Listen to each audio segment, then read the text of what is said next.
Mari lebih mengenal Down Syndrome atau sindrom Down. Video ini berisi tentang seluk-beluk sindrom Down. Yuk kita pelajari bersama. Sindrom Down adalah suatu kelainan genetik yang disebabkan oleh gangguan pembelahan sel sehingga terdapat ekstra kromosom 21. Kromosom merupakan tempat penyimpanan ciri genetik dalam setiap sel tubuh. Biasanya manusia memiliki 23 pasang kromosom.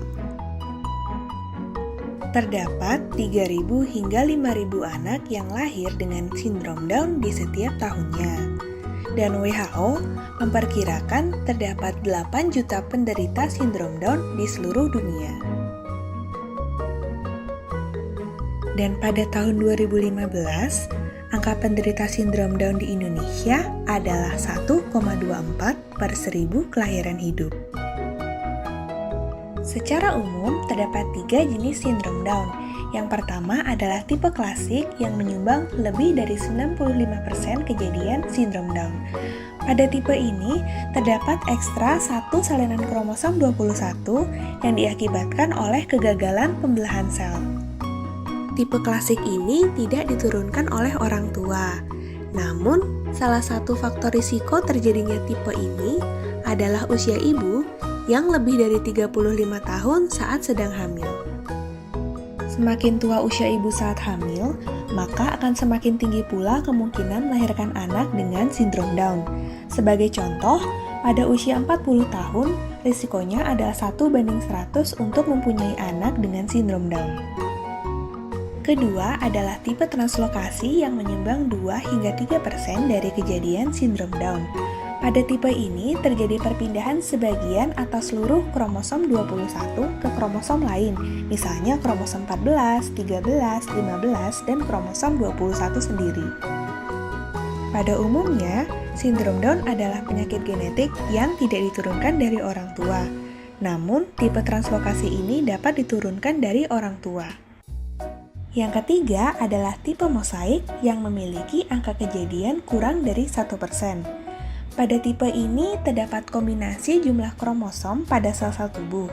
Sebagian sel memiliki ekstra kromosom 21 dan sebagian yang lainnya tidak. Karakteristik klinis pada tipe mosaik ini lebih ringan jika dibandingkan dengan tipe-tipe sebelumnya, tergantung sebanyak apa sel yang memiliki ekstra kromosom. Ekstra kromosom 21 pada sindrom Down akan memberikan beberapa ciri-ciri khusus. Yuk kita lihat.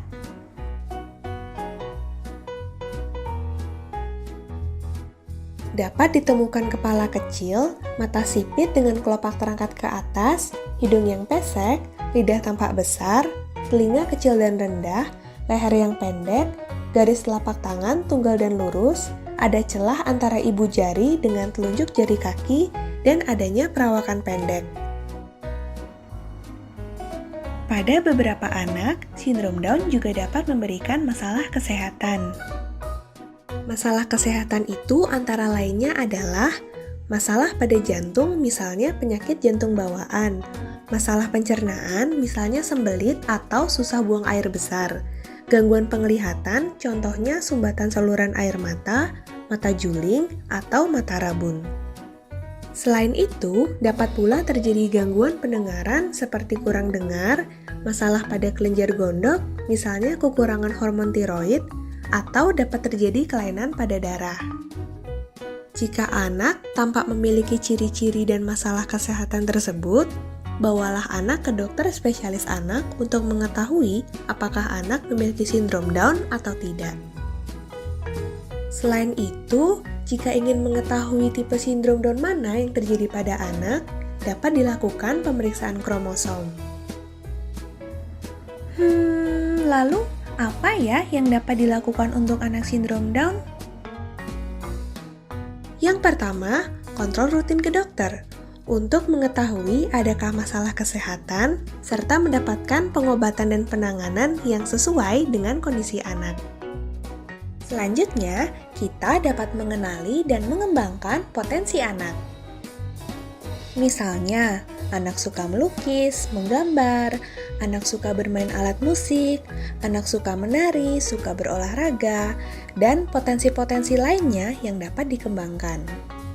Selain itu, orang tua dan anak juga disarankan untuk mengikuti komunitas sindrom Down.